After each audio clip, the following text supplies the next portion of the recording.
Hi there, welcome back to this video. This is video 2 on integrating particle motion and problems involving position, velocity, and acceleration with the integration component. So in video 1, we went ahead and kind of refreshed concepts for particle motion as well as introduced kind of how you'll see this with integration, and specifically too with average value, average velocity, total distance, which is the absolute value of velocity, and then this idea of displacement, okay, as well as sometimes we have start plus accumulation when they give you an initial value, okay. So I'm going to go ahead and kind of jump down here to where we left off in the last video, and here is example number 4. This is a tabular problem that says Joanna jogs along a straight path for 0 to 40. Joanna's velocity is given by a differentiable function v. Selected values of v of t, where t is measured in minutes and v of t is measured in meters per minute, are given in the table above.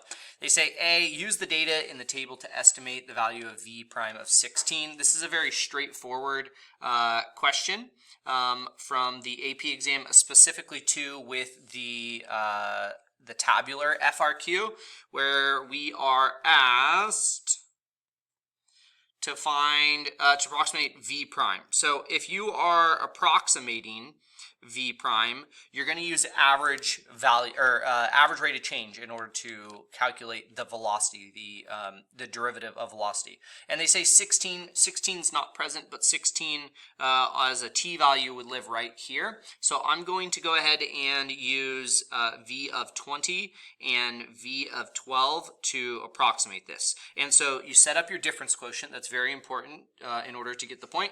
And then we just do our calculation. So 240 minus 200 over 20 minus 12, and this would give us 40 over 8, which equals 5.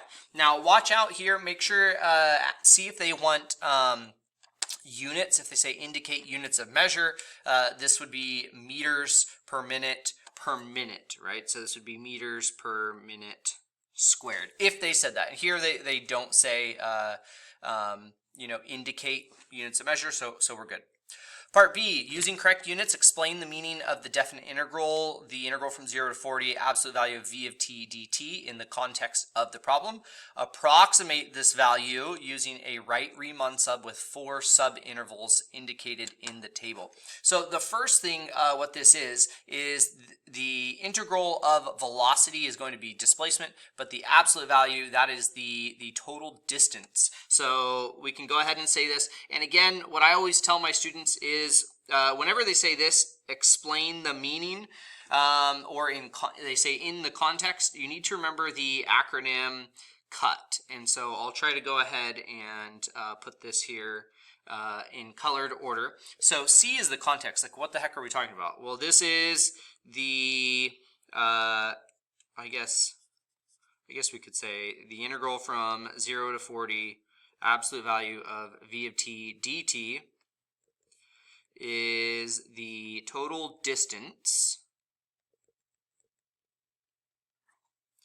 Joanna jogs.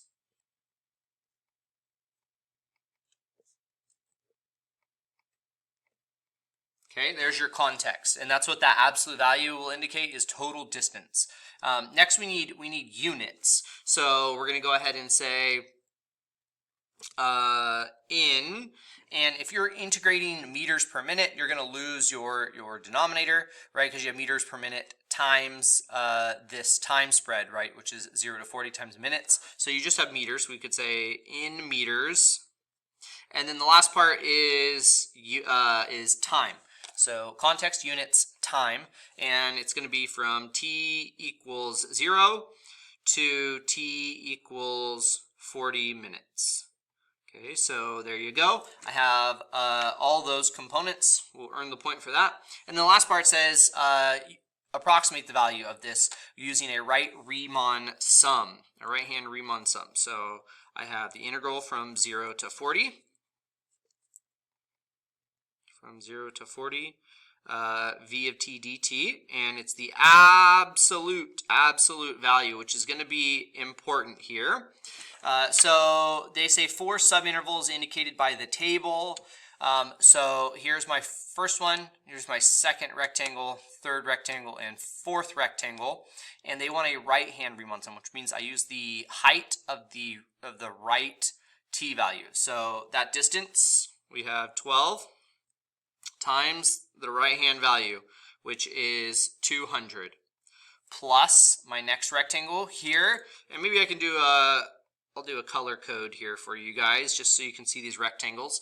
So here I have a width of 8, and then my right height is going to be 240 plus, and then here's where the absolute value with this Riemann sum is going to come into play. As you see how I have a negative height here, that'll be a positive height. So a width of 4 and a height of a positive 220. And then here's my last rectangle from 24 to 16, which would 24 to 40, which would be 16, with a height of 150. Okay, there you go. Hey, not too bad. Not too bad on that one, okay? And this is an FRQ, so guess what? You do not have to simplify that. I would leave that there. That is correct. All right, C, they say Bob is riding his bicycle along the same path. For 0 to 10, Bob's velocity is modeled by b of t. So I have this new function for Bob, and its velocity, where t is measured in minutes, b of t is meters per minute. They say find Bob's acceleration at time t equals 5. Okay, so Bob's acceleration is going to be b prime of t. And make sure you go ahead and say b prime of t. You have to indicate, even if you call it a of t, you want it to be equal to b prime of t. You need to show this. You need to show that you're taking a derivative of this velocity to get acceleration. So this is going to be 3t squared minus 12t. There is your derivative. And then b prime at 5, b prime at 5 is going to be equal to 3 times 5 squared minus 12 times 5. Okay, and I mean, if this is calculator active, I don't know if this one is calculator active number 3, so it's not. If this was, you would still need to write b prime of 5 on the paper in order to show that you're taking a derivative and evaluating at 5. Again, this is FRQ. I'm not going to go ahead and simplify that just because I can leave it numerical. And then they say here, D, based upon the model B from part C, find Bob's average velocity during the interval 0 to 10. Remember, the average value or the average velocity is found by integrating that function. So I'm going to go ahead and I'm going to integrate velocity here to find the average, b of t, from 0 to 10, they say, and I have to go ahead and divide by the difference in this time. So 1 divided by 10 minus 0 gives us 1/10 dt. Okay, so I can take 1/10 the integral of t cubed minus 6t squared plus 300 from 0 to 10. And we're going to go ahead and do some integration here. So I'll take my antiderivative. I have t to the 4th divided by 4 minus 6t cubed divided by 3 plus 300t. And this is evaluated from 0 to 10. And then I'm just going to go ahead and I'm going to drop in these values. So we'll evaluate here. I like to keep this 1/10 on the outside, so we can drop it in. Although here I don't think it makes much of a difference because that 0 is going to annihilate pretty much everything. So we get 10 to the 4th divided by 4 minus, hopefully I can simplify this right, 6 divided by 3 is 2, 10 cubed plus 300 times 10. Boop. Okay, minus 1/10. Now this is completely trivial. Does not matter. You don't even need to do this, but I want to show you how I keep that 1/10 minus 1/10, and then I'm going to evaluate all of this at 0. So 0 to the 4th divided by 4 minus 2 times 0 to the power of 3 plus 300 times 0. And so I show that just in case that were any other number, it would be important. And sometimes when you integrate something, if you have like a constant, sometimes you have like an exponential, not everything goes to 0. So this is a polynomial where that 0 will take out everything back here, but just in case. Okay, so there we go. All right. Example 5, this is calculator active. So if you have Desmos or a TI Nspire, you can have that handy. I'll use Desmos in this because I've used TI Nspire a lot. So I'll just kind of show that here. Example 5 from 2016, number 2. For t is greater than or equal to 0, a particle moves along the x-axis. The velocity of the particle at time t is given by v of t. The particle is at position at x equals 2, at time t equals 4. Very important here, they're giving you an initial value here, right? So the x value at time 4 is equal to 2. That's a point, right? This is a point for, or I guess, sorry, the input is 2. 2, output is 4. And that's a location on an x-axis, okay? So let's go ahead and check this out. A, at time t equals 4, is the particle speeding up or is it slowing down? Okay, good question. And for this one, what we need to do is we need to look at the signs. Signs of v of t and v prime of t, which is the acceleration. So we're going to go ahead. I need to find v of 4, and I'm going to plug in this into my function. 1 plus 2 times sine of 4 squared over 2. We've got to evaluate that. And then we need v prime of 4. Now, this is calculator active, so do yourself a favor and don't screw up this derivative.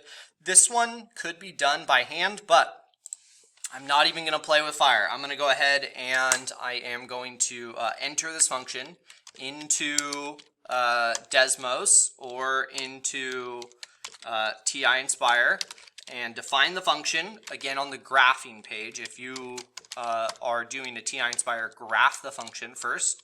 So we have x squared over 2, and we can see our function.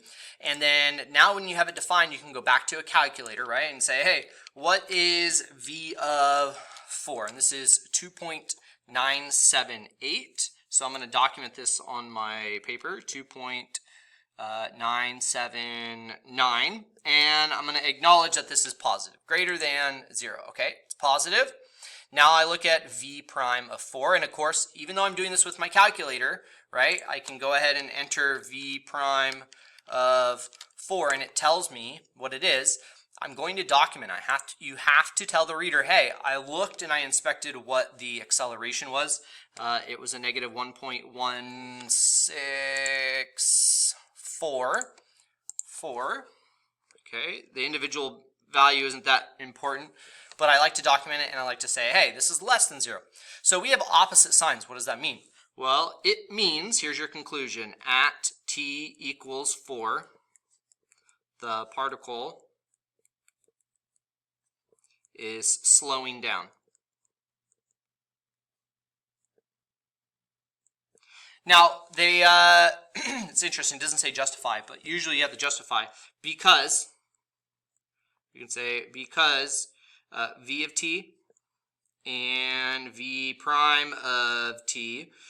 If you like to say a of t here and a of t, make sure you say v prime of t, or I guess you could say velocity and acceleration have opposite signs. Opposite signs. Make sure somewhere on your paper you have written, I keep trying to write signs right there, it won't let me, signs.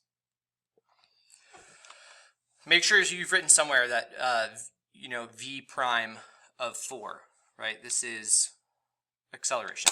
Okay, so connect that, velocity and acceleration, by taking a derivative. All right, B. Find all times t in the interval 0 to 3 when the particle changes direction. Justify your answer. Ooh, what the heck does it mean for a particle to change direction? Well, we're going to go ahead and we're going to find when is velocity equal to 0, and then when does velocity changes signs. Changes signs. Okay, so that's what this question, your brain needs to go to. Hey, I got to find when is velocity equal to 0 and when do we change signs. So the good news about already graphing this is that you have your velocity function already here, and we can see, hey, it's crossing right from positive velocity, meaning we're right up here, right? And then let me just show you, right? V of x is greater than 0. Okay, you can kind of see all these intervals, right? I like how it does that. It shows you all these intervals right here. Hey, our particle is moving right, and then down here we're moving left. Moving right, moving left, moving right, moving left. So we're changing directions at all of these changes, right? All these intervals. So there's got to be a, do they give us, yeah, 0 to 3. 0 to 3 is all I care about. So I'm going to go ahead, I'm going to zoom in here. 0 to 3. I don't care about the rest of this. So where do we cross? Looks like v of t crosses here at 2.707. And yep, it changes signs. So we can say t equals 2.707 because v of t changes signs. And there's your justification. Okay, make sure you write v of t equals 0. I've seen sometimes where this in itself is worth a point. Okay, there you go.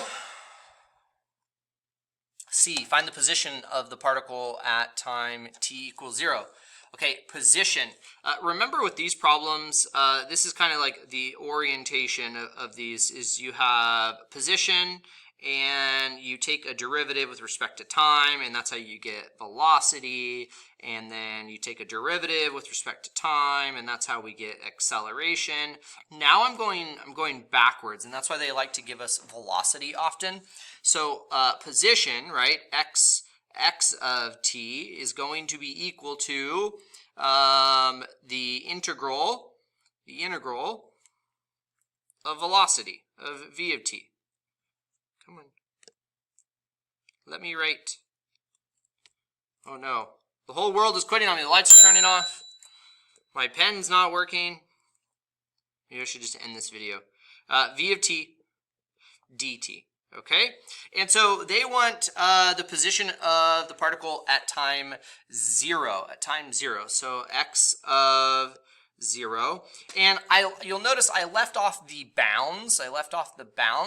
Because I have a starting value. Remember that starting value they gave us up here? They say, hey, at time 2, at time 4, the particle's at 2. So I'm going to go ahead and tack on this. This is my initial value. So at x of 4, okay, so I can find my position at time 4 and integrate up until t, whatever that value is. And ideally, actually, these values would be a different variable here, v of x dx. So what does that mean for us for x of 0? Okay, well, I need to use my initial value, which is the particle's at 2, right? That's what it is at time 4. But you'll notice I'm going backwards in time, and so I'll write this correct this time here. So 4 to 0. So I'm starting at 4 and I'm going to 0. And what you should notice is that your bounds are flipped. And so another way of thinking about this is if I have to go backwards in time, I have to subtract that movement or that velocity, right? And that kind of makes sense. I'm taking away from 0 to 4 the velocity of this particle, okay? So in this, we can go ahead and we can just enter into our calculator. So 2 minus, we have the integral. You can just type int. The t will turn into an integral. Pretty cool, huh? For Desmos. And then enter your integrand. We have v of x dx. And it gives you your value right there. So there you go. There is your position, negative 3.815. Rock on. Whew. Okay. D, last question here. Thanks for bearing with me in this. Find the total distance that the particle travels from time t equals 0 to t equals 3. Okay, so we have total distance that is equal to the integral from 0 to 3, of the absolute value of v of t dt. Okay, and so we can go over here. With Desmos, I can just get rid of this stuff. Throw in some absolute value symbols here. Absolute values, and we're going to 3, 0 to 3. Again, absolute value, I like to use shift and then it's the backslash. It's right down here. Okay, so, right,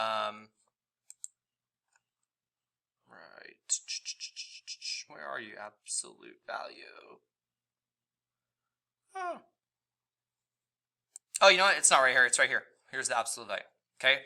So if you're looking on Desmos, it's there. For the TI Nspire, it's in the button right next to the book, okay? You can do absolute value. So there we go. That is total distance, which is 5.3. My laptop's kind of tweaking out right now. So anyway, there is your answer. All right. Hey, hopefully you learned how to integrate with particle motion in this video. Please give me a thumbs up if you learned something. I'll catch you in the next video. See you later.